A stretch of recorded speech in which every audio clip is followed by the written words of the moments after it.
700 বছরেরও বেশি সময় ধরে দাঁড়িয়ে রয়েছে এক রহস্যে মোড়া এক মিনার, যেটির নাম হলো কুতুব মিনার। হ্যাঁ, আজকে আমরা চলে এসেছি কুতুব মিনার। কুতুব মিনার তৈরি করেছিলেন 1199 সালে। তৈরি হয়েছিলেন দিল্লি সালতানাতের প্রথম শাসক কুতুবউদ্দিন আইবক। এটি এমন একটি মিনার যার গায়ে খোদাই করা রয়েছে শত শত বছর আগের আয়াত, যা তৈরি হয়েছিল বিজয়ের স্মারক হিসেবে, এবং এর ছায়ায় দাঁড়িয়ে রয়েছে ভারতের প্রথম মসজিদ আর মরিচাবিহীন লোহার স্তম্ভ। এই কুতুব মিনারটি তৈরি করেছিলেন সালতানাতের প্রথম শাসক কুতুবউদ্দিন আইবক। 1199 সালে তিনি এটা তৈরি করা শুরু করেন, কিন্তু পুরোটা তিনি নির্মাণ করে যেতে পারেননি।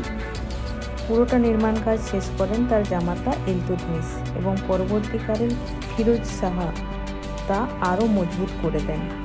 শুধু মিনারই যে রয়েছে তা না, আশেপাশে ছড়িয়ে আছে প্রায় 200 একর জুড়ে ইতিহাসের ধ্বংসাবশেষ, ছোট ছোট গম্বুজ, বাগান, সমাধি ও মসজিদ।